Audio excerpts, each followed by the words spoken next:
Greetings, Cap fans, and welcome to episode 67 of the Captain America Comic Book Fans Podcast. I am your host, Rick Verbanis, and as always, I am joined by the best gosh darn co-host out there.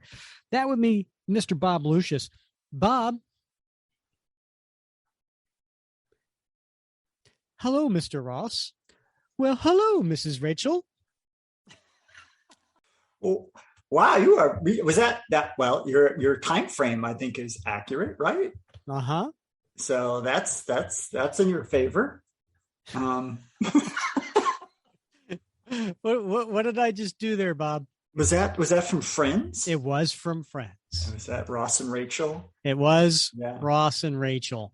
It was from the episode where they go to Vegas and Ross and Rachel get a little tipsy.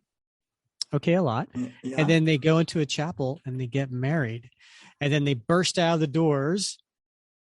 And he says to her, "Hello, Mr. Ross." And she says, "Well, hello, Mrs. Rachel." And then they laugh and then they go out the door and throw up. So I figured with us covering today, which would be Captain America 371, 1990, and with it being Steve and Rachel's first date, I figured it was just perfect. You really again, you boggle my mind with the pop culture references. But I got to ask you, was this before? I assume, was this after or before they were on a break? Oh, I don't know, Bob. I didn't do my research on Friends before this episode. You didn't? Don't you remember they went on a break? We were on a break. You can't tell you how many times I've used that line ever since. I thought we were on a break. Not now, I'm married, of course, but yeah, back in the day. Back in the day, my friend. Yes. Well, back in 1990 was when this issue came out. And the cover date was June of 1990. So it came out in the spring, a few months before. But we're going to be covering this because it is, and we're just doing one issue. We're just going to do one issue, which means that it will probably only be an hour and a half podcast. Right. Most of you could get this done in your commute this week. We'll see. We'll see. No promises. But this particular issue, when we post it in the Facebook group, gets a lot of responses. People loving this issue. Hey, it reminded me of a sitcom. I love seeing Steve, as Steve, not Captain America. Loved Rachel. One of our patrons, Grant Ball, wrote this was one of his favorite issues ever. So a lot of people love this particular issue. So we figured, hey, we need to take a stroll down memory lane in the 1990s. Let's pick this one. Yeah. And there's a lot of fans of Diamondback out there. We all have our own sweet spot, right? Of Cap's lovely ladies. And there's a lot of folks who Diamondback is near and dear to their heart. So. Oh, 100%. We did I think we did a poll in the Facebook group. Oh, and it could have been about a year ago. So it's been a little while, but it was like, who was your favorite comic love interest? And there was Sharon Carter and Bernie Rosenthal, Rachel Layton, maybe Peggy Carter was in there. Connie Ferrero. Connie, yep. Connie, right? Yeah. And then Donna, right? Donna. Yeah, from the Kirby run, right? Yeah. Yeah, you had a little thing for her, didn't you? Well, I like square faces, so yeah. My ladies, yeah. So you like the big Barda types. Yeah, right. Yeah, but yeah, Rachel got a ton of votes in that one. Yeah. Well, so we'll cover that today in this episode. Also, kind of covering something that went on in Facebook, Bob. I couldn't help but notice on your Facebook page, you said that you are looking to lose 10 pounds this year. Yes, that's right. And I thought it was funny what your son said. Yeah, my son, I told my son and my wife, I said, I think I think it's time I'm going to, maybe I need to lose a little weight. I'm going to try to lose 10 pounds. And he said, why just 10? You have a whole year. what a runt, you know? Out of the mouths of babes. Right? I know. Yeah. He's got my sense of humor. But yeah, I think, it's a good opportunity and the time is right. So I said, I'm going to lose 10 pounds. Yeah. It's funny you should say that because I also want to lose 10 pounds. So I was thinking, Bob, since you want to lose 10 pounds and I want to lose 10 pounds, we should challenge each other to keep each other, motivated to lose 10 pounds. Why don't we, over the next how many weeks it takes, we'll check in. We'll check in and say, how much did I lose or gain this week? What do you think? I think that's a great idea. A little accountability is just what the doctor ordered. All right, cool. We'll do that. Now, let's make it a little interesting, Bob. Oh, okay. How about a wager?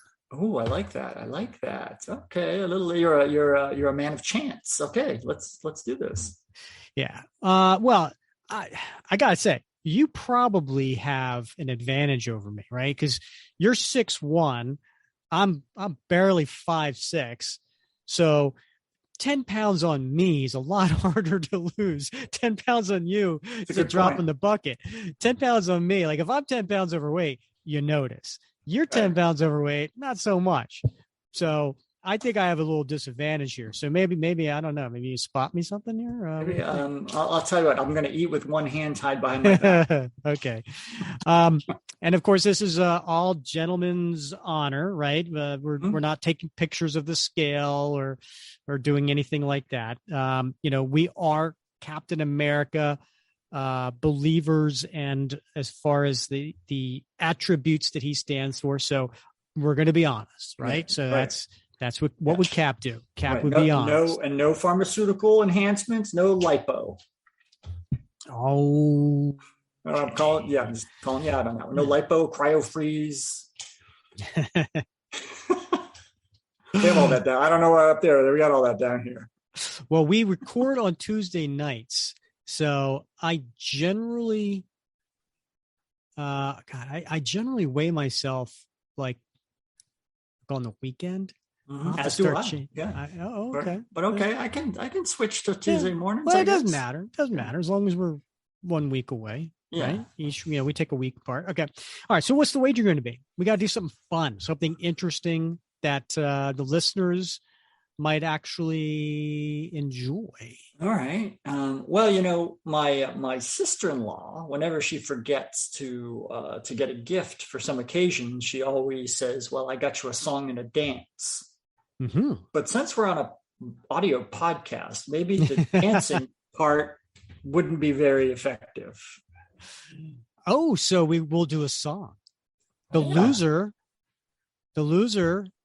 has to sing a song that the winner picks.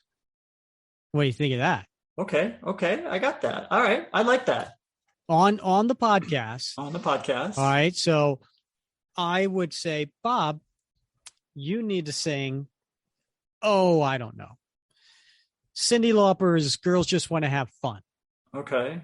Right. And you might have to sing Def Leppard's "Pour Some Sugar on Me." All right. Hypothetically. All right. Well, yeah, but we got time. And we'll take suggestions too. So if you're in the Facebook group, you could put what song we think we should make each other sing. And maybe we'll go by votes on that. Who knows? We'll see. I don't think we should do the whole song. I mean, like, I'm not going to go, "Hey, Bob, you need to sing American Pie." We'll lose listeners. Where'd all our patrons go? Yes. You need to sing "Inagata Davida." All right. Some sort of Frankenstein, like whatever 10-minute song. No, we'll keep it to, what do you say? A minute, or is that too long? I think that might be a bit too long. I mean, I don't know about you, but I'm a little bit fragile-minded when I'm listening to a podcast. If somebody's singing 30, a minute, I might have a problem. Okay. So yeah, I 30 seconds. People are in traffic. There's road rage, all kinds of things to worry We don't about. want people swerving. That's true. All right. It's a bet. It's a wager. All right. Starting next podcast, we'll weigh in, and the first person to lose 10 pounds will be able to pick what the other person has to say. All right. All right. All right. Pinky swear? Pinky swear. Pinky swear. All right. All right. So let's get to this week's issue, which is Captain America Volume 1, issue 371. As I mentioned before, it had cover date of June 1990. Who was the creative team, you may ask, on this? We're into the run of Mark Gruenwald, right? He's been writing this for a few years now. And before, there was, just fantastic stories that were done with artist Kieran Dwyer. We went through the whole Captain storyline. And now we had just finished about 9 issues earlier. We just finished the Bloodstone Hunt. And that was a great story. Fun story, a la Indiana Jones, globetrotting around there. And matter of fact, we covered that. It was our very first Captain America Volume 1 story that we covered in this podcast was episode 3. So check that out. That was a 1989 story, issues 357 through 362. So what has happened since then? Well, we have a new artist. So Kieran Dwyer left and Ron Lim came on, and Ron Lim had a nice little run on this series. And he gets a lot of votes when it comes to favorite Cap artists. He has a distinctive style.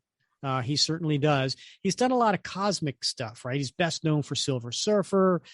He had done the Infinity Gauntlet, Infinity War, Infinity Crusade. He's kind of known for those kind of space type stories, but he handled Captain America very well for a little while here. Danny Bellondi is the inker, and that name should sound familiar. He's been a long-time inker on the series. Colorist was Steve Busolato, letterer Jack Morelli, and the editor Ralph Macchio. And then there's a backup story in this, which we'll also cover in today's episode, written by Mark Gruenwald. This one has art by Mark Bagley, and then inked by Don Hudson. And that's something that they started doing a little while ago, is having these backup stories. And it's been pretty interesting. Some of them, the art was by Mark Bright, and then Mark Bagley has been doing the art recently. So we'll get into this backup story. And the solicitation that Marvel put out when they were advertising this comic for the retailers to order, it said, Cap finally goes on a date with Diamondback, but Gamecock, the Trump, Black Mamba, Asp, and Anaconda want to make it a night they won't forget, plus a special Diamondback tale. So that was a solicitation. And for those who didn't read this when it came out, they're new to this, or they don't remember comics in this time period, and you might have said, did he just say Trump? No, I said the Trump. The Trump is a character, kind of a C-list villain. Like all of these are C and D-list villains, really, to be honest with you. But the Trump is a magician, and I guess named after kind of like a Trump card, if you will. All right. I don't remember reading this when it first came out, Rick, but this was a busy time for me in my life. So I'm not surprised I missed it at the time. But that's the thing with like the Facebook group, right? Is you get in the podcast, is you get sort of turned on to some of these stories you missed the first time around. Mm-hmm. Now, I remember getting this myself because I was in college at the time, and I still have my original issue. Wow. So when we last left off here in the podcast, we were doing that Bloodstone hunt, and it ended with issue 362. And this is, of course, 371. What happened in between that time? Well, at the end of 362, Bob, I don't know if you remember, at the end of the Bloodstone hunt, Crossbones runs away with Diamondback. He kidnaps Diamondback. Cap was kind of like, where'd you go? And then he kind of stopped paying attention. Well, the next couple of issues, 363 and 364, we see Crossbones takes Rachel to Madripoor and then kidnaps her, takes her to a bordello, and ties her up to a bed. And then, but she escapes. And then Cap travels to Madripoor to try to rescue Diamondback, but of course she escapes, doesn't need him to rescue her. And there's 2 issues or cover that, and there's a battle between Cap and Crossbones. Then we get into 3 issues of Acts of Vengeance. Do you remember that? Probably not, because you said you were a little busy during this time. Acts of Vengeance was this interesting crossover that Marvel did to swap up the villains. So we're going to have the Red Skull take on this hero, and then Magneto is going to come over and take care of this hero. And it was some sort of idea to kind of change some things up. I mean, if you remember a couple episodes ago with Jim Shooter, what he was talking about, he said basically, and he was gone by this point, but he basically said, hey, if someone said, you can't use Dr. Doom, it's a Fantastic Four villain. And he was like, no, you can totally. Like, you can use any villain you want. And he liked the idea of mixing things up. He wrote the story in issue 259 where Doc Ock took on Captain America. So he liked that sort of thing. And I think this was kind of a continuation of that, this Acts of Vengeance 3 issues. Then there's a couple more issues. And then there's this House of Skull issue that we will have to get to one of these days. It's an interesting one where the Red Skull's on his deathbed, and Steve and Rachel go there to check this out, because as far as Cap's aware, he thinks the Red Skull died. So that brings us to, they just got back from the Skull House, and that brings us to this issue. So this is a fun cover, right? Because, and they took a little bit of a chance here because there's no Captain America on the cover. Instead, you've got a Steve Rogers in his civilian clothes, dressed up, walking with Rachel Layton in her civilian clothes, dressed up, and they're walking down an alley, and you've got some villains on one side of the corner waiting for them to cross, and some of the female fatales from the Serpent Society up on a roof looking down on them. And it says, nothing can prevent Cap and Diamondback from having a pleasant night on the town. And then a separate box says, oh, yeah. And this story is called Cap's Night Out. And it says at the bottom here, the most offbeat Cap tale in years. Manhattan is a 24-hour town, a city that never sleeps, a place where something is going on all the time. One adventure leads right into another. In short, it's a perfect place for people like these. And you see Cap standing there, and he has this look of like surprise on his face. And then there's Rachel in her Diamondback uniform, pointing to his chest with one hand on her hip.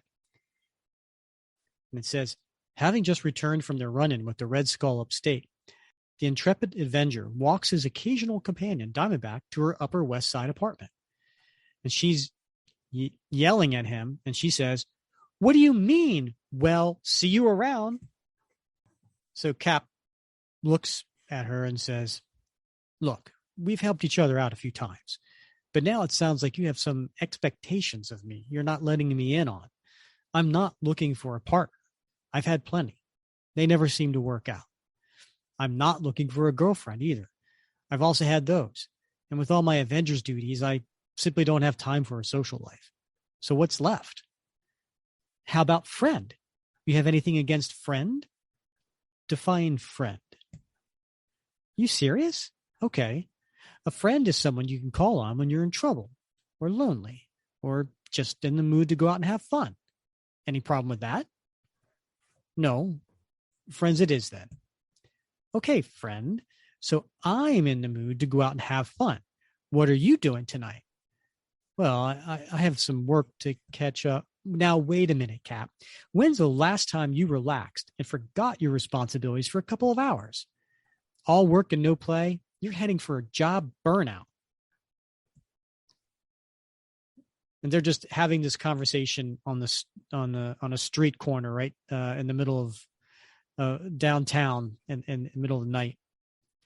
And Cap gets out his fingers and he starts counting on his fingers. I managed to schedule in some leisure time during the week. Read, swim, work out. I don't mean that stuff. I mean something social. When was the last time you went out in the town with a pretty girl hanging on your arm?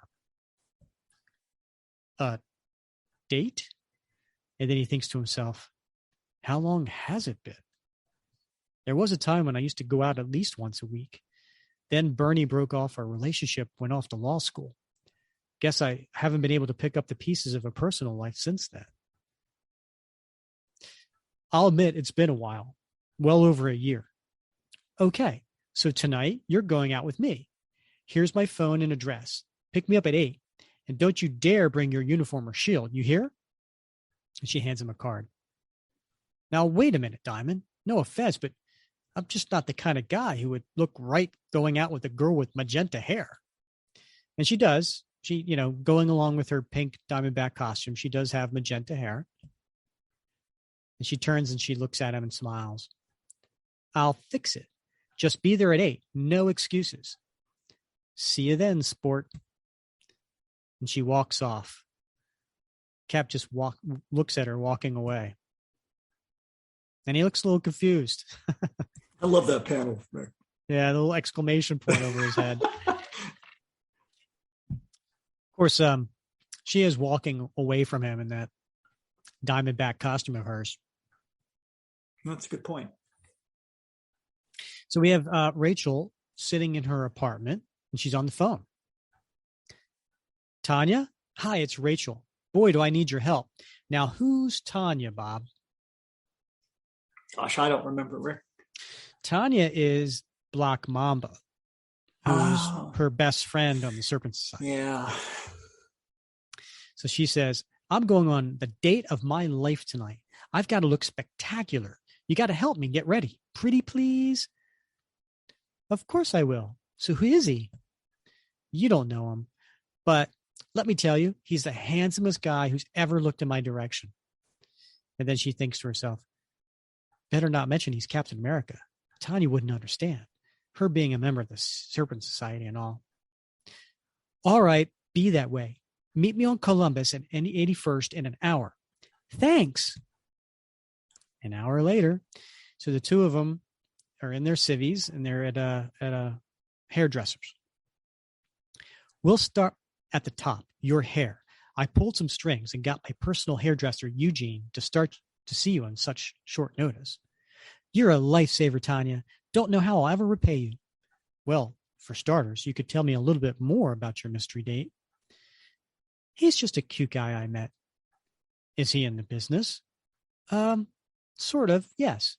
Fact is, he's a regular magnet for trouble. I've never seen Rachel like this. When she was in society, she told every single guy who came up on her to take a hike. This date of hers must be one extraordinary person.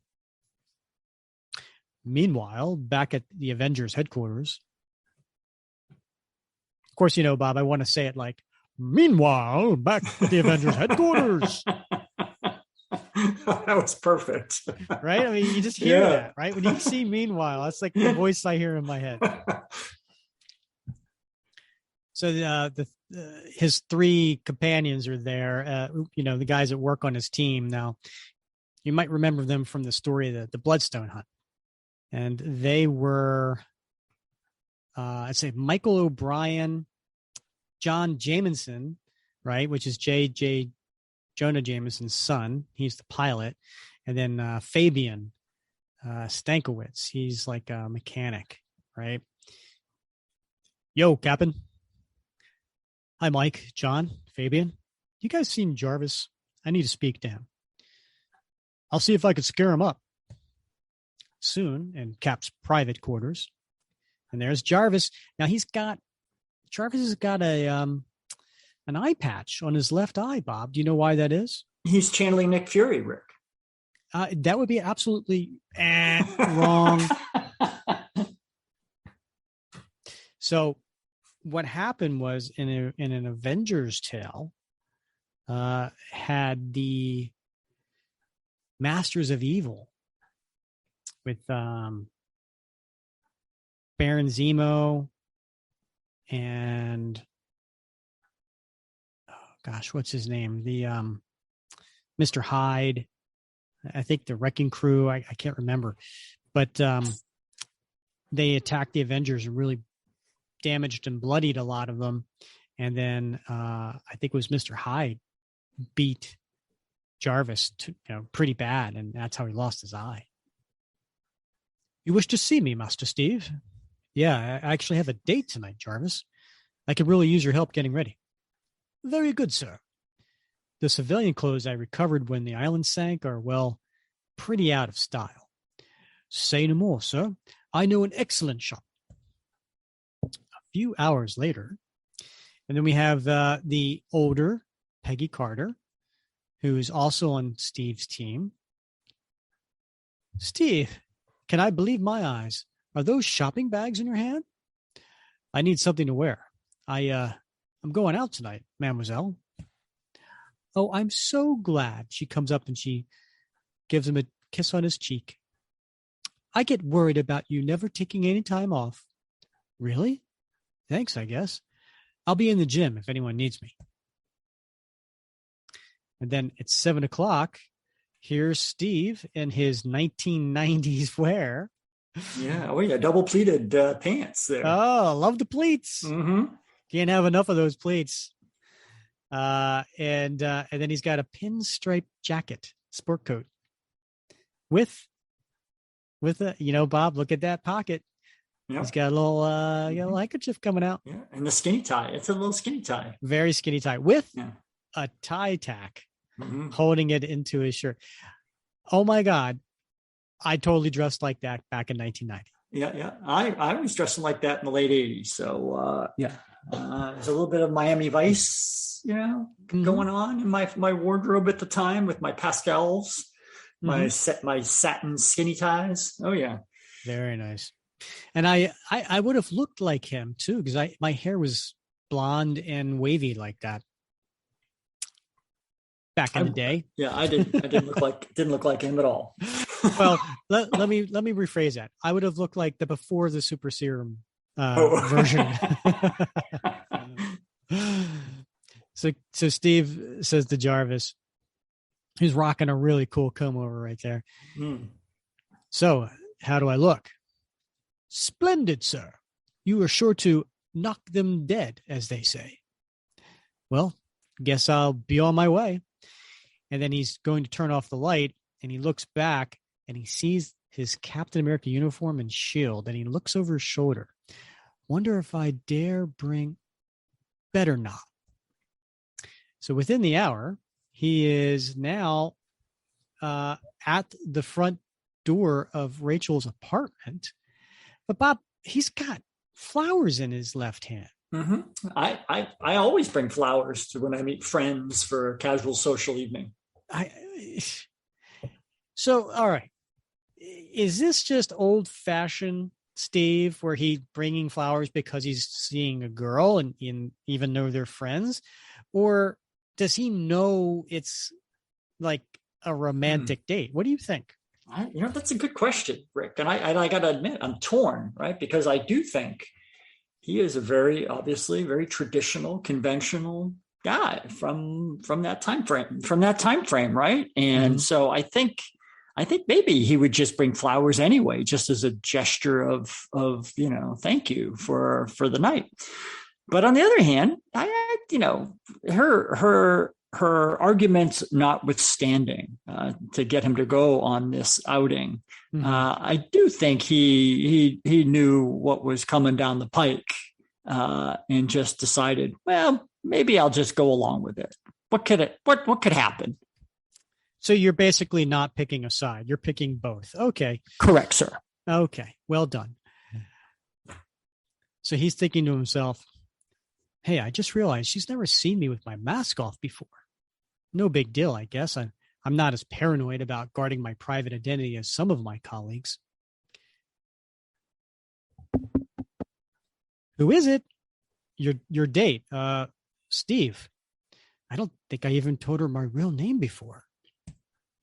And she opens the door and she says, hello, Steve. Diamond? You look terrific. You're looking quite scrumptious yourself.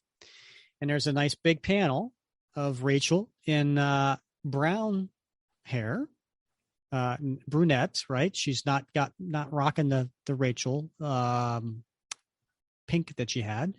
And she's got on an orange dress with a little half coat over top of her, and a big belt. Quite the 1990s look with the big hair as well. That is definitely 90s rocker hair that she's got going on. Yeah.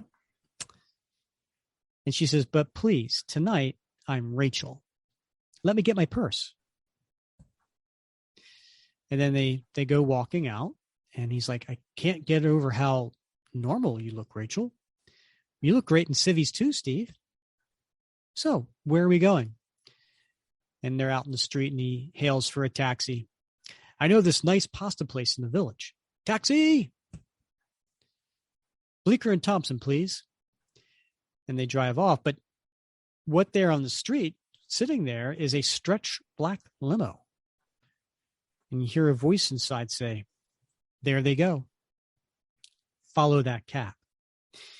And sitting in the back of the limo with the window down is her friend, Tanya, also known as Black Mamba, and their colleague from this Serpent Society, which is Asp, who is her name is Cleopatra, but she goes by Asp.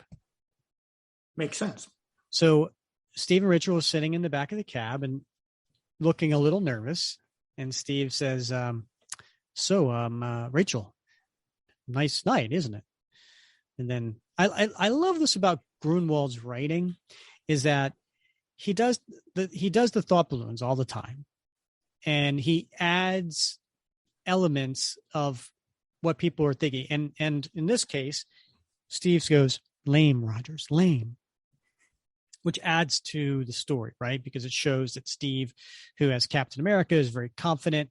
He's a natural leader. Everybody kind of is, drawn to him. But as Steve Rogers, he is very vulnerable, right? He's insecure. He's out of his element. So I like that. But Mark Gruenwald also will take a thought bubble and just add it to some superfluous character that has, never, just some side character, right? And then sometimes it's kind of strange, like someone brushing a broom will all of a sudden think, wow, I've got to get this stuff done. Like he just throws these things out there. So, right. Yeah.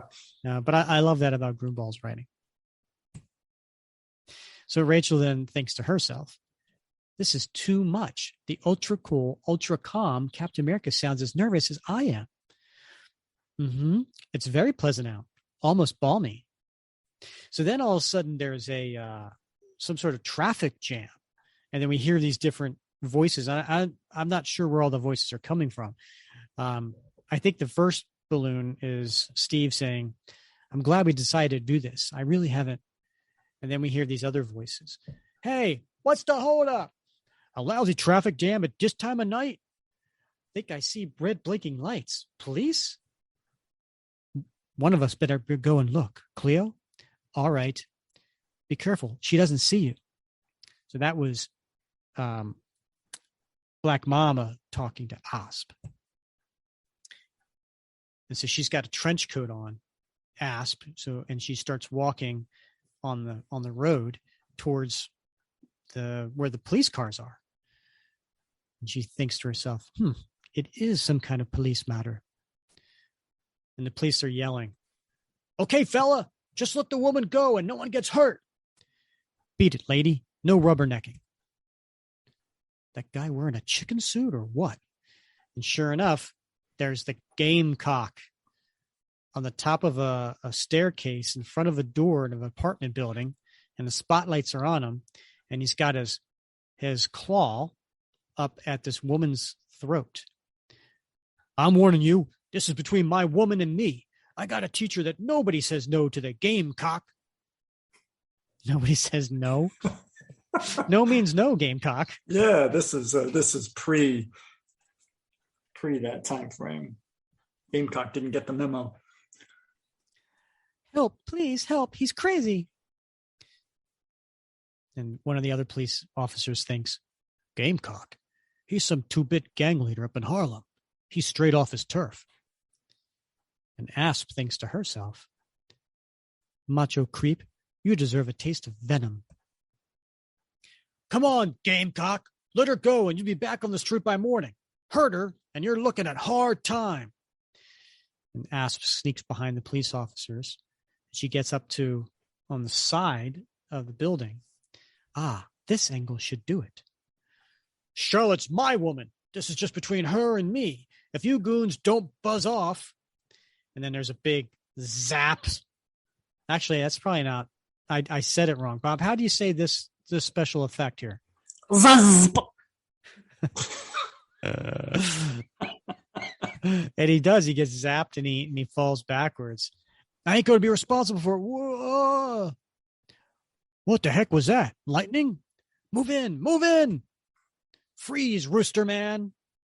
And he's laying on his back and he puts his hands up. Gamecock.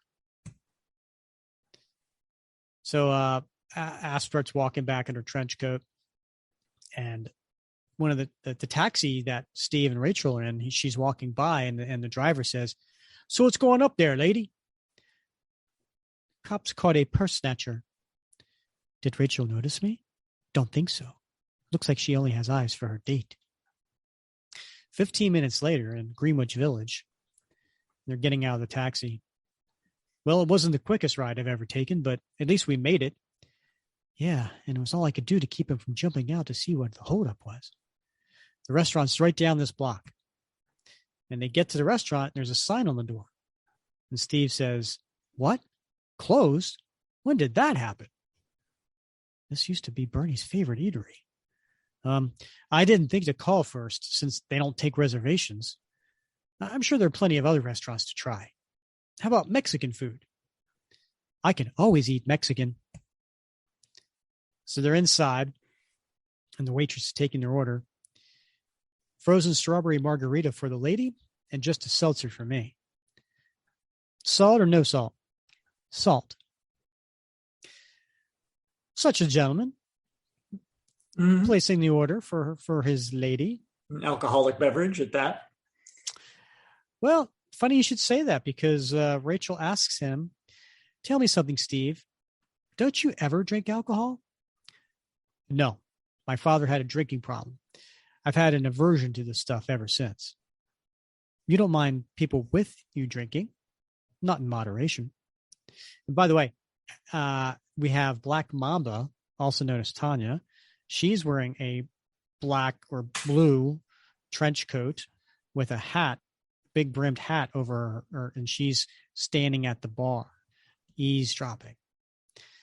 She thinks to herself, your date really is a looker, Rachel. Can't blame you for being as excited as you were. Now, Bob, I want to stop here because It's interesting that Gruenwald writes that Steve doesn't drink. And he has an aversion to it, and that his dad was an alcoholic. I don't recall ever hearing that his dad was an alcoholic before this. I think I've seen some flashbacks. I can't remember if they were before or after 1990. Something tells me they were after 1990. I thought so as well. I was surprised too, because I didn't recall that. I didn't read this at the time. It's been a long time since I have read it, probably in the last 5 years or something like that. But yeah, I didn't remember that had been broached this early, about his dad being an alcoholic. I know it's, sort of been common more recently in the last 15 years, but yeah. So yeah, so it could very well be the first time. I'm not 100% sure. However, I'm surprised that Gruenwald did this, because knowing that Mark Gruenwald has been the man of continuity at Marvel, right?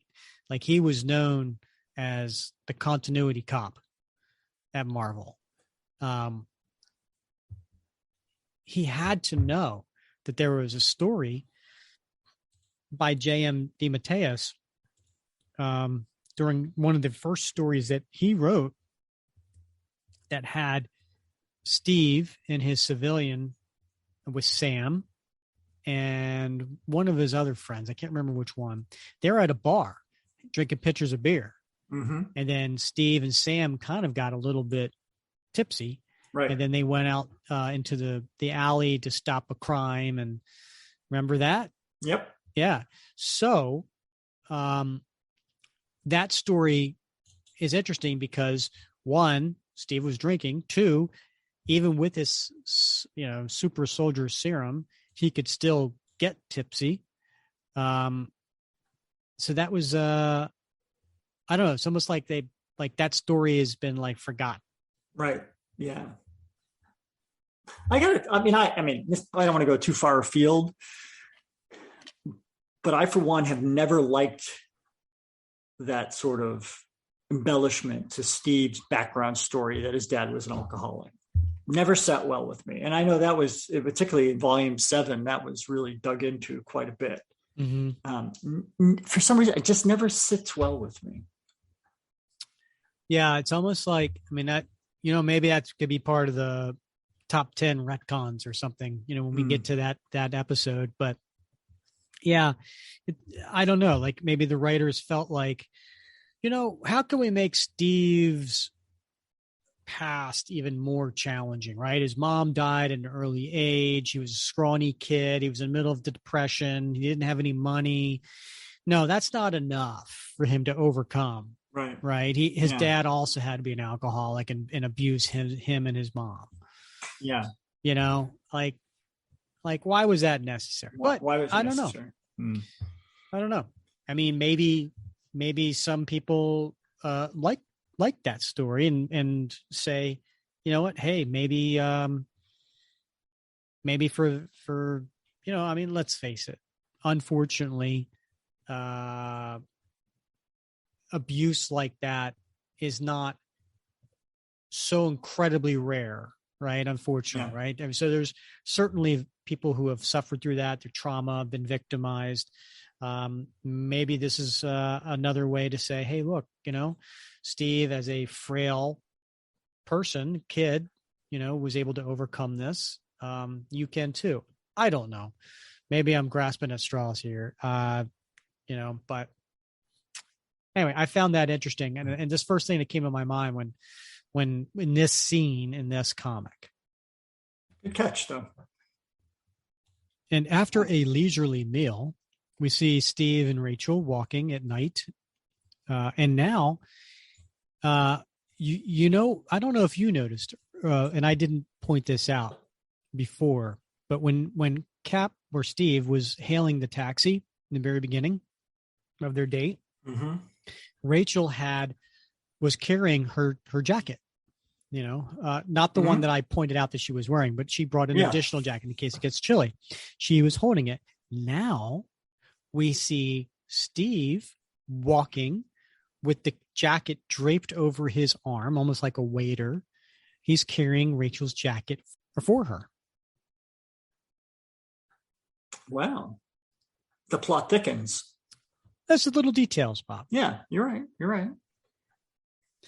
So how do you feel about magic? What do you mean? Do I believe in it? No, not the real kind. Stage magic. I know a terrific magic club on Carmine Street. Sounds great. Thank goodness they're still in business. I think they have a 10 o'clock show we can catch. And they're walking into a place called Mostly Magic. So they're sitting inside, and there's a guy on the stage, and looks like he's juggling apples, or maybe they're levitating. It's hard to tell in a comic book panel. And it's this guy, kind of a nerdy looking guy. He's like, "How do you like them apple, folks?" What quote is that from? That would be Rick, Good Will Hunting. Yes, very nice. How do you like them apples? When did Good Will Hunting come out? I was just wondering that too. It was certainly after this. It had to have been. Yes, it was 1997. Yeah.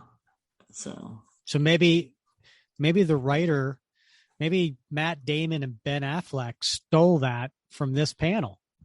Maybe. Right? Because that's what he's saying here. He's like, how do you like them apples, folks? I got to think that was a common saying. I don't know why I got to say that, but I think I might have heard it growing up.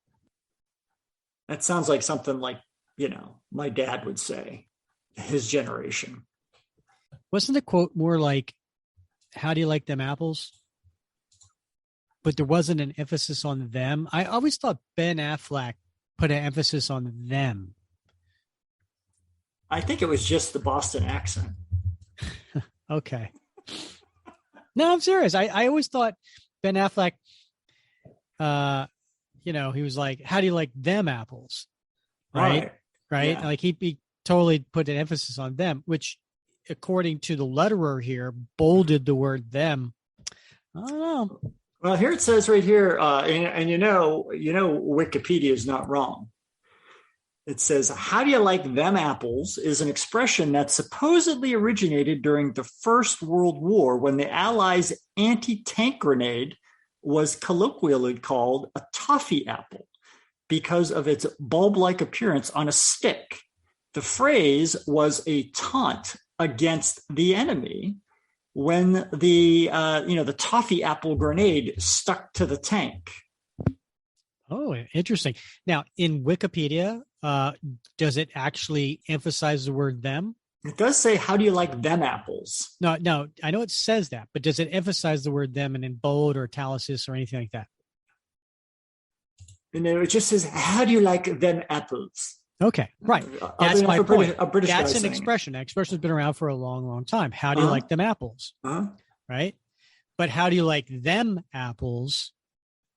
I think that's a variation of the expression. All right. Okay. Because it's kind of like someone saying to you, how do you like them apples? And then you do something, you're like, how do you like them apples? Right? It's almost like a reaction. All right. At this point, people are like, they're like looking forward. They're like, please, Bob, start singing Girls Just Want to Have Fun. All right. So Steve says to Rachel, he's pretty good, isn't he? But then there's all of a sudden appearing in front of this magician on the stage is the Trump. Now he's got a black costume on that has red singular stripes, not like a pinstripe, a red collar, red mask, and a white cape, white gloves, and he's on a white cane, right? Mm-hmm. And he just shows up, appears out of nowhere.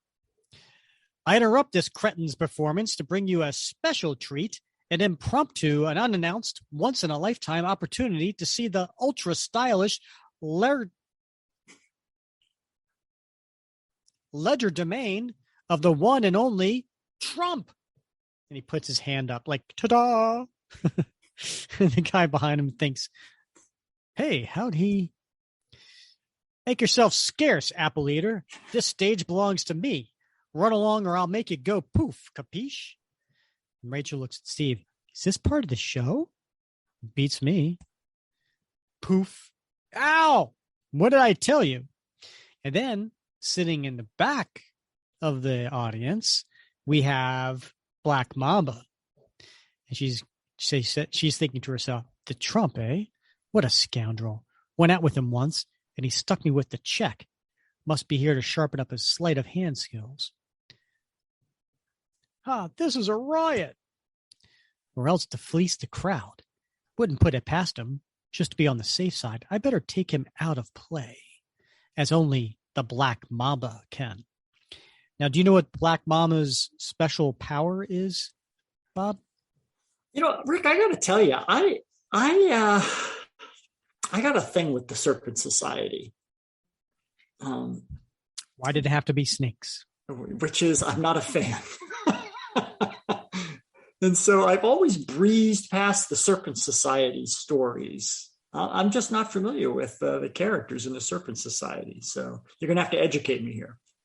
Well, I won't have to educate you because Mark Gruenwald does that in this story. He explains her power.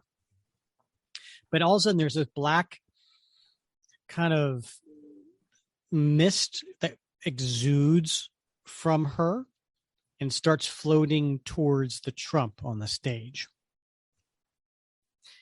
The Ace of Spades is a special card with special damn those hyphens, Bob. Keys. Yeah. Because it says PRP hyphen, and then it goes the next line, Erties. All right, let's try this again. The Ace of Spades is a special card with special properties. I almost did it again. Properties. It can, and then he starts thinking, what? Am I seeing things, or is there some kind of weird mist around my head? And then Steve starts clapping. Ha ha! Never saw that trick before. A deck of cards that emits smoke. But Rachel knows what's going on. She's like, that's not smoke. That's the weird dark stuff Tanya uses to memorize people into thinking they're seeing their greatest object of desire. Is Tanya here? And if so, why? And so that's her power, right? They just explained what her power is. Well, and then what does the Trump see, Bob? Yeah, I rescind my previous comment about not being a fan of the Serpent Society. Ooh, so this is a very, very Tanya appears to be unclothed, shrouded in a mist. Chicka bow bow. Yeah, I'd be mesmerized as well. Mm-hmm. I am. Yeah, because I know you got a little thing for black hair, little brute beauties like that. Mm-hmm. Yeah. And so she's standing there unclothed, although she has her arm over her chest to hide anything, make this a PG comic. And she says, I want you, lover. Come follow me. And she's like doing a little, putting her hand up with her index finger, kind of like, pointing, follow this way. I'm doing this, but no one can see me doing these. This motion. Yeah, just like that, folks. Just like Rick is doing. And he's like, yes. And then the audience is like, ha, look at that jerk pretend he's being hypnotized. Ha, ha, ha. And he's just walking with his hands out with this black mist around his eyes. Take me. Take me. And then people in the audience, here's their thought bubbles. And one guy's like scratching his head. Why did that masked man leave so quickly? I'm not sure I understood his act, but he certainly went over big with the weeknight trade. And then we see Rachel has a thought balloon. Don't see Tanya anywhere. Guess that mist is part of his act. So then the little apple guy, nerd guy, comes back on the stage. Let's all put our hands together for the comedy stylings of the Trump. Was he something or what? Then he thinks, that dippy drop-in threw the pacing of the whole show out of whack. No problem. I'm a professional. I mean, like Bob, like these two thought balloons, completely unnecessary to this story. Right. Yeah. Right. Yeah. That Gru does this all the time. It's I don't know if it's endearing or just annoying, but it is him. And when the evening's performances conclude, so the two of them are walking outside. This time, Rachel is wearing the jacket that Steve was so nicely carrying for her. So what are you in the mood for now? I don't know about you, Bob, but they just went to dinner and a show. Mm-hmm. That's twice as much as what I usually do when I go out. Yeah, and like, how do they get this all done by 9? Because that's my bedtime. I know. So, and then Rachel says, anything you suggest is fine by me, Steve. Boom, chicka, bow, bow. He's like, okay, then let's see. How about we walk a bit? It's a nice night. You know, my old neighborhood isn't all that far from here. Mind strolling in that general direction? I'd really like that. And then Rachel thinks, I'm not sure, but I think he's really trying to open up and show me his human side. 10 blocks cross town. Now that's just too far, Bob. Yeah, that's a bit much. 10 blocks? Come on. So he points to his old brick building. That's it. The building I lived in as a kid. After my dad passed away, my mom started a hand laundry right there in that basement. I used to help her when I go home from school. Kind of surprised the place is still standing. I don't get down here much. You may not believe this, Steve, but I spent my formative years on the Lower East Side. Really? Whereabouts? South of Yancey Street. Come on, I'll show you. What? More blocks? Dear Lord. I didn't know you were a native Manhattanite. I'm not, technically. I was born in Texas, where my mom's from. We moved here when I was 3. And then they eventually get to it, and it's a boarded up old building. See that tenement building? My gang, that is my crowd, used to hang out here. Had my first kiss sitting on that stoop. Steve, this may sound silly, but excuse me, but do you hear what I hear? What? You mean that commotion? What do you think she was about to ask him, Bob? I don't know, Rick. Judging from my personal experience, I believe my wife used that exact same opening the first time we kissed. So, oh, really? Yeah. So maybe she was going in for the smooch. I don't know. I think you're right. I think she's like, hey, let's go sit over here where I got my first kiss, and you can give me my most recent one. Right. Yeah. Commotion? Sounds more like a demolition derby. So Steve just starts running down the sidewalk.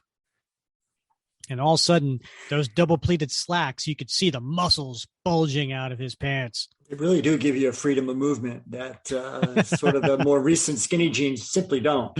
It's true. Yeah. She's like, Steve? No, I knew it was too good to last. He's going to play hero.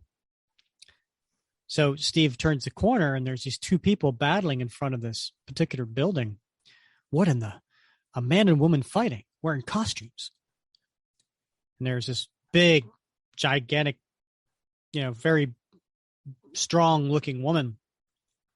She's like, hold still, Jack, so I can give you what's coming to you. Pound cakes, baby. Chill out. I tell you, I meant that I said as a compliment. Yeah, I'll bet you did. No, really. Now, her name is Pound Cakes.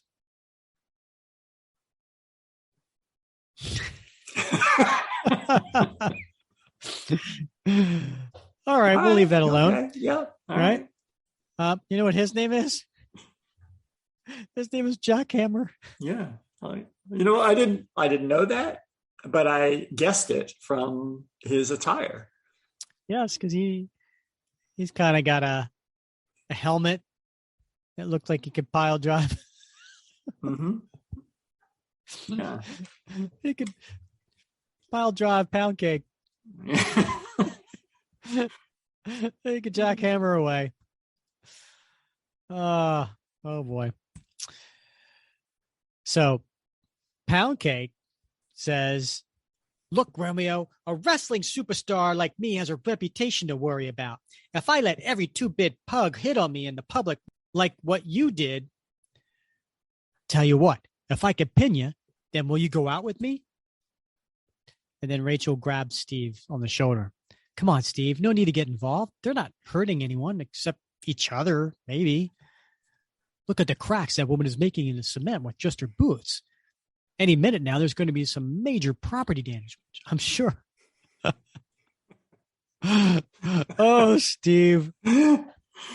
Gotta be worried about that property damage.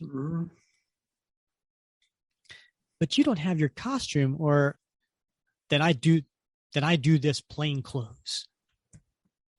But before he can do that, this black limousine pulls up right in front of Steve, cutting off between him and Pile Driver and Pound Cakes. And then guess who the driver of the limousine was? Anaconda. She's a member of the Serpent Society. She's a big woman. And she comes out. She goes, "Mabel, Harry, what's all the ruckus about here?"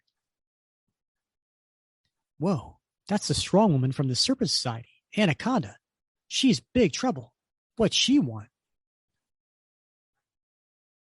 "Name ain't Harry. It's Jackhammer, laddie." "Whatever. I think it's time the three of us had ourselves a little chat. Come along now." Now, Anaconda's power is her arms can stretch out like a big anaconda snake, wrap around someone. And Jackhammer yells, "Hey!" And Pound Cake is like, "Freak!" And then there's a big, what's that sound that makes? Zap. Yes, which tells you that the asp zaps them, and then they get pulled into the limousine. And Rachel yells, "Steve!" And the limousine pulls out. "What happened? Those two pugilists just disappeared into that limo. Guess someone's as concerned about property damage as you are." And then we look inside the limo, and the two of those ne'er-do-wells are on the floor of the limo, tied up. And Black Mama says, "That was our closest call yet, but you two did great." Anaconda's like, "Dimey better appreciate all the trouble we're going through to make sure a date with tall, blonde, and mysterious pulls off without a hitch. So where do we dump the losers?" And then we cut to Steve and Rachel in front of her building. And the caption reads, "Inevitably." So Steve says, "I really had fun tonight, Rachel. Thanks for talking me into this whole thing. Maybe next time you won't have to twist my arm so much." "I had a wonderful time too, Steve. Well, good night." No goodnight kiss? Do friends kiss friends? Friendly kisses, sure. And they kiss. Bob, that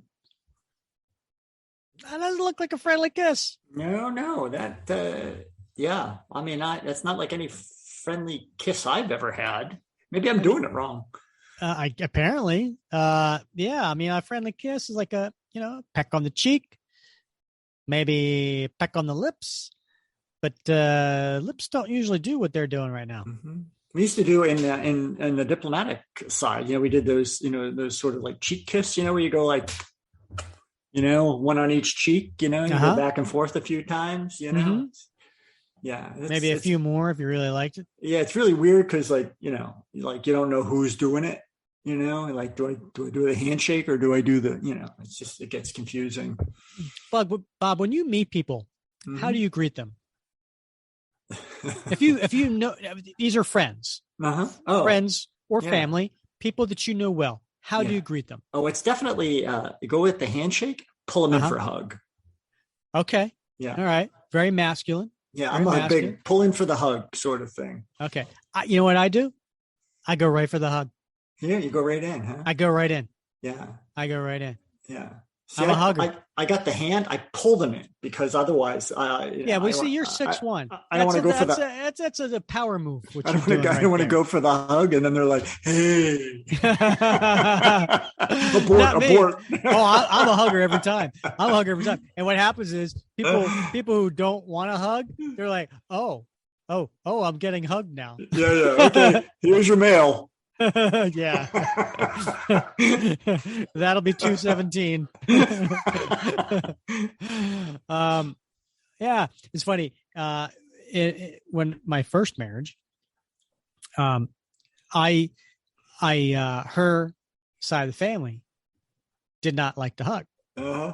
In fact, I was nicknamed the hugger.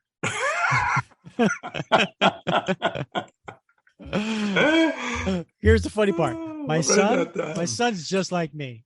Just like me. He's a hugger. And the funny thing is now he's older, right? He's in college. He's so much taller than me now. So it's so funny when he comes in, he's like bending down to hug his dad, which makes me feel a little insecure, but whatever. Yeah. That's okay.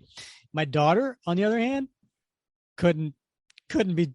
No, don't hug me. Don't hug me. Yeah. No, she's not a hugger. She's like her mom. Interesting. Yeah. It's very interesting. Yeah. So he's like his dad. She's like her mom. In fact, for Christmas, we got my daughter a T-shirt, and it's a picture of a cactus, and underneath it says, "Not a hugger." That's awesome. So one of these days, Bob, now, you know what? People who've been listening to this podcast for a year now, or not a year, but they've listened to all these, they may think you and I go way back, right? Right. Oh, yeah. But we don't. Yeah. This April will be 2 years. Yeah. Right? Since we've virtually known each other. We've never met anybody in person. Yeah. Right. We almost met once, but I had to abort. Yeah. That's true. That's true. You were almost up in this area or whatever. Yeah. One of these days I'll get down to Florida, and here's the funny thing. We'll go in for the hug. You're going to go in for the handshake. I'm going to go in for the hug. And then you're 7 inches taller than me, and it's going to be awkward. I'm just going to snuggle you up in there. It's going to be awkward. You're going to be like patting me on the head. There you go, my hugger. That's good, funny. All right. So Rachel goes into her apartment, and she's walking in. The doors have closed. She's inside walking in, and Steve, ever the gentleman, is standing there watching her walk away, making sure that she's safe, right? Because that's what a gentleman does. And then he hails a taxi, right? So just around the corner, Black Mamba says to Asp, "Thank God it's over. Think we ought to follow the cab? Check this man of Rachel's out a little bit? No, I think we've done enough undercover work for one night." So good thing they didn't follow him, because they would have put one and one together and figured out he was Captain America, because they went to, he's at the Avengers headquarters. And 15 minutes later, Steve's walking in. Glad to see no one's waited up for me, I guess. I'm sure they're all going to grill me about my night out tomorrow. So then we cut to the bathroom where he's got his shirt off. He's brushing his teeth in front of the sink. Funny, I almost feel guilty for enjoying myself so much. I certainly didn't expect to. Rachel's so unlike Sharon, Bernie. Now he's laying in bed. He's on his back, hands crossed behind his head. I really need to talk to her. Tell her I finally filled the emptiness that her leaving left inside me. He's picking up the phone, a land phone, by the way, And he's like, wait, what am I, nuts? Why would she want to hear that? Especially at 3 a.m. So he laying back down, his hands behind his head, on his top of his bed. What a life I lead.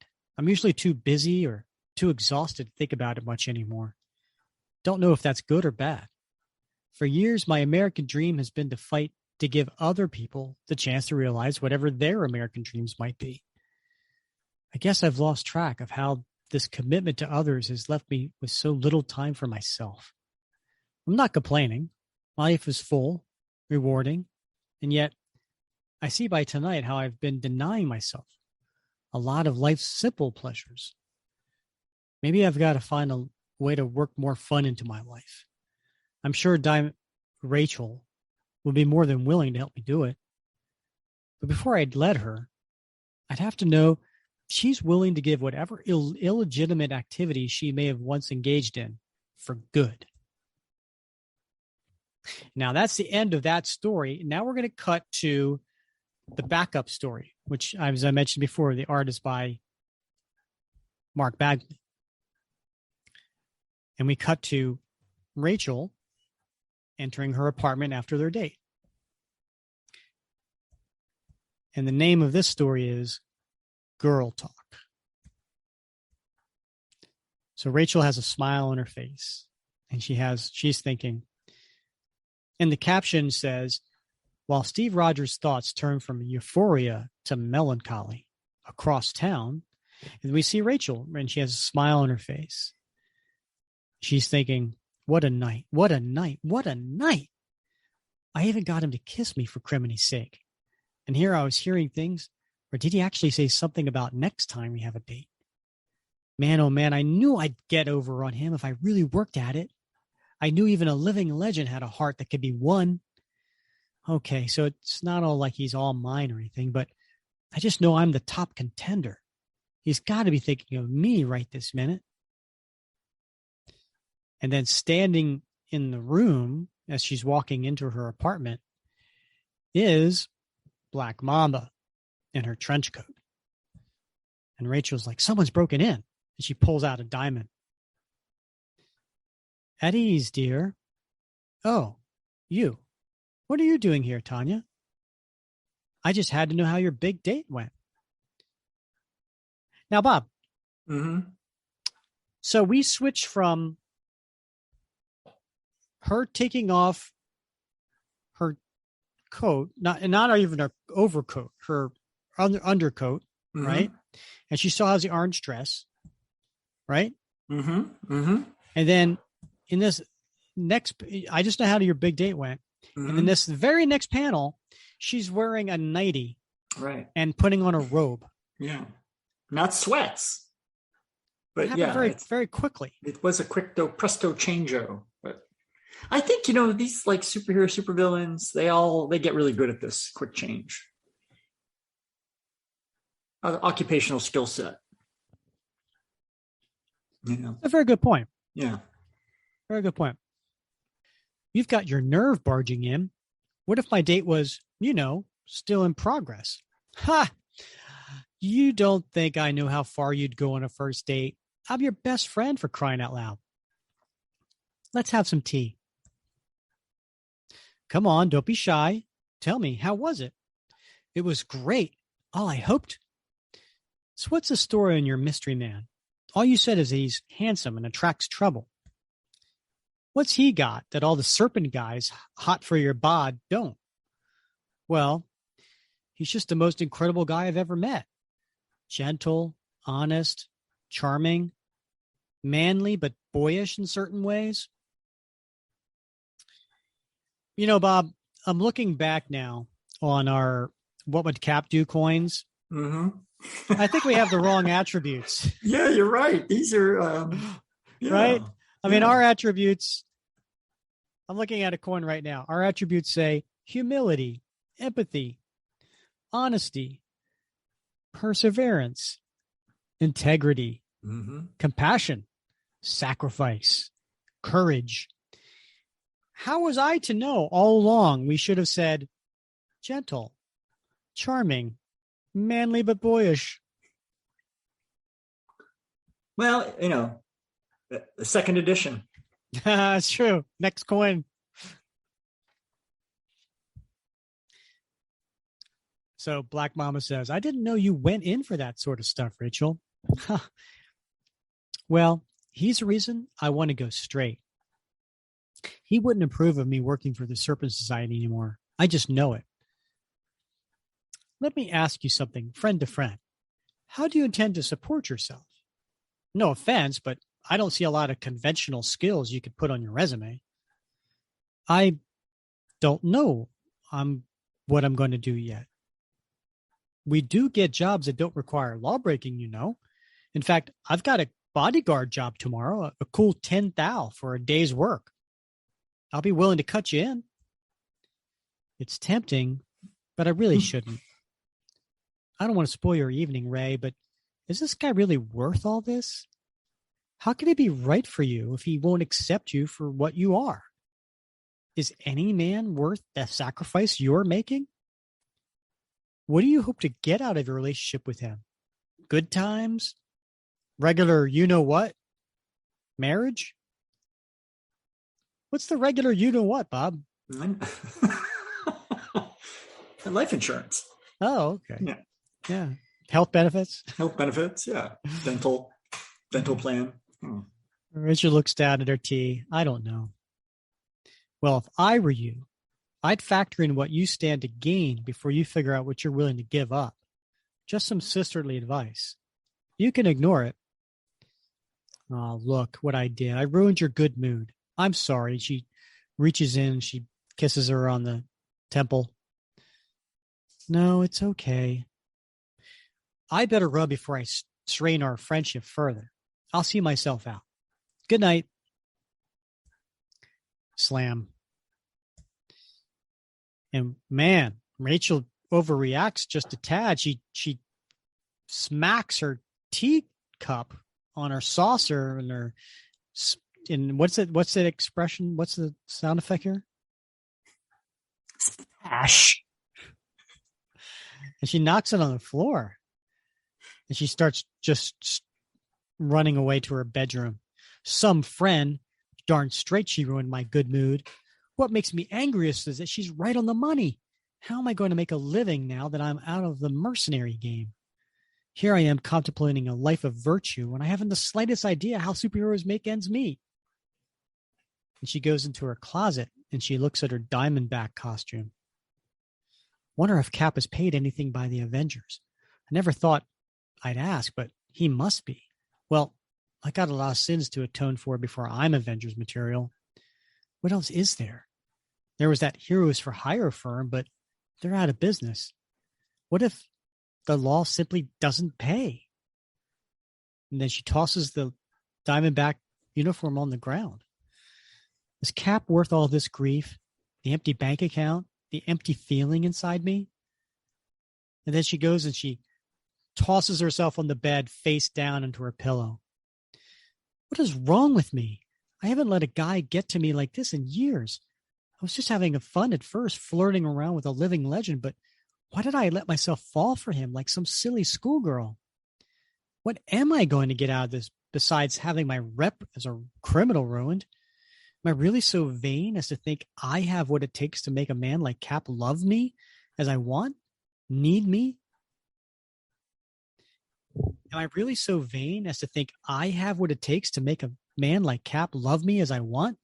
Need to be loved? Why do I have to complicate my life so badly?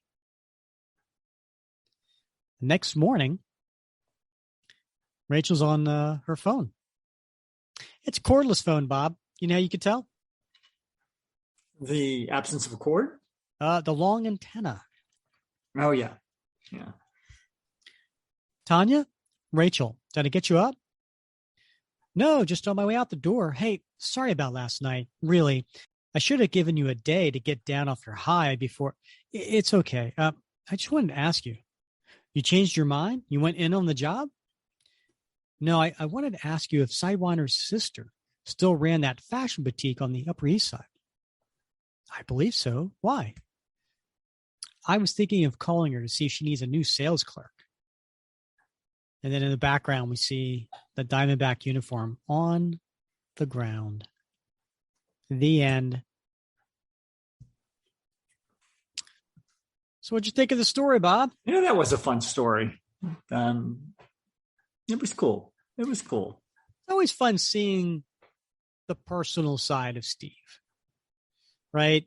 I mean, we see Captain America, we see the living legend, we see the man from World War II, the man out of time, the leader of the Avengers, the leader during Secret Wars, the guy full of confidence that walks around, everybody trusts and believes in. But then there's the Steve side that just reminds us, he's just like us. Yeah. He has doubts. He has insecurities. He has things that he thinks about. He ponders over. He worries about. That's always good every once in a while to see, to remind us that he's relatable. He's not this godlike character. He's just like you and me. Yeah. Yeah. I think this story does, this issue does a great job driving home that point that, outside of the mask, he's just a regular guy. And he's a little bit older than, those around him. He's got some experiences that they don't have, but he has those doubts and insecurities, like you said, the same ones that we all have when we go out on those first dates. He has those same butterflies that we all have. I bet this was very, very relatable to teenagers, young men and women readers at that time who picked this up off the newsstand and said, "Wow, this is just like the last date I went out on with that girl or that guy." And I think that's pretty cool that a writer can do that, can make a hero relatable to the everyday experience of a reader. Oh my God, Bob, you just nailed something home for me. Like, hit very too much to the core. So this book probably hit the stands. It has a June 1990 cover date, but it came out in April of 1990, right? Mm-hmm. Bob, April of 1990 was my first date, who ended up being my wife. Oh, wow. Wow. How weird is that? Yeah. I was going through these same emotions as the time of I was getting this off the comic stand and reading it. I was going through this. So yeah, Bob, you're absolutely 100% right. It's so relatable to me. Yeah, I was in college, and this was April of 1990 was when I met my girlfriend, who ended up becoming my first wife, and was together with her for a very, very long time. So, wow. Yeah. So there you have it. I'm not telling folks to go plumb the Captain America comics for dating advice or, tricks of the trade, so to speak. My son, my son's 12. He just turned 12. And he's been learning lines from his best friend, who's an seventh grader. And the lines are as bad as you might imagine. And so he's been like trying them out on my wife. My wife's like, "No, dude." No. You mean he was like, "Hey, Mom, if I say this to a girl, how would you react if you were her?" Kind of scenario. Yeah. They're kind of like, "Hey, check out this new one I heard," And, let's hear one. Do you know? I think one of them I think it was something like, "You may not be from Tennessee, but you're the only 10 I see."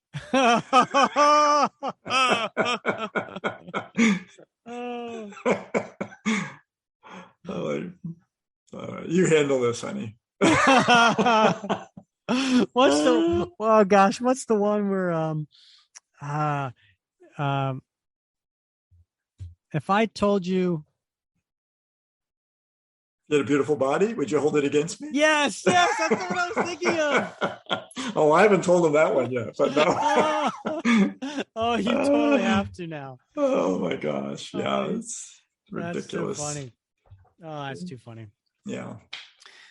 All right, Bob. Well, this was a fun story. We will certainly have to revisit the Mark Gruenwald, Ron Lim era, because, shortly after, not shortly, the very next issue after this is the 7-part story, Streets of Poison. Oh my God, we got to do that one, Rick. Yeah, we totally do. I know that's a fan favorite, but it's kind of like, how do we do a 7-part story? We'd have to break that up into 2 episodes, right? We did. I don't want, folks are going to be late to work. They're going to be circling the parking lot. We already promised them this is one issue that we were going to keep this short. They're like, I've been out here. They're like those folks trapped up in Virginia during the snowstorm last night overnight. They're sitting in their cars trying to finish the 7-part series podcast. We gotta make it digestible. Yeah, 100%. All right, well, we'll get to the Streets of Poison. We also need to do Acts of Vengeance too. That's a 3-parter that we can do. I want to do that 2-parter of Cap versus Crossbones and Madripoor with Rachel. That should be one that we do. I love Madripoor stories. So yeah. So anyway, because what happens after Streets of Poison is the story where Rachel is on trial with the Serpent Society because because they realize that she's now with Captain America. So she gets captured by the Serpent Society and she goes, on trial with them. So that's a cool story. Yeah, we got to get to these early 90s Gruenwald, Ron Lim stuff. So we'll revisit that definitely again in 2020, we promise. All right, Bob. So speaking of, did you say we're gonna get to those in 2020? I mean, do you have some PIM particles that we're gonna?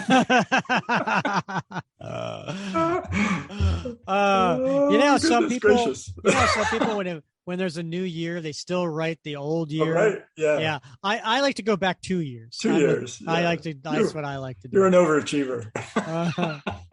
We're very, very under either one. All right. So speaking of upcoming stories, our next podcast, Bob, this is exciting. Are you ready for this one? Ready.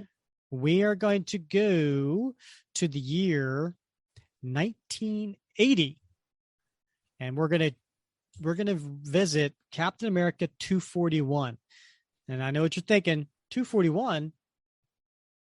I don't know what issue that is. Well, that's okay. If you saw the cover, you would see it. It's Captain America versus the Punisher. Oh yeah. So we're gonna do that issue in the next episode. So make sure you come back for that. And also, please make sure wherever you're listening. Please subscribe. If you're on Apple or if you're on Spotify, please give us a 5-star rating. And please, any type of reviews, we really appreciate those as well. All right, Bob, it's been fun wrapping Cap with you. Let's do this again real soon. All right. He's Bob Lucius, and I'm Rick Verbanis. And you have been listening to another episode of the Captain America Comic Book Fans Podcast.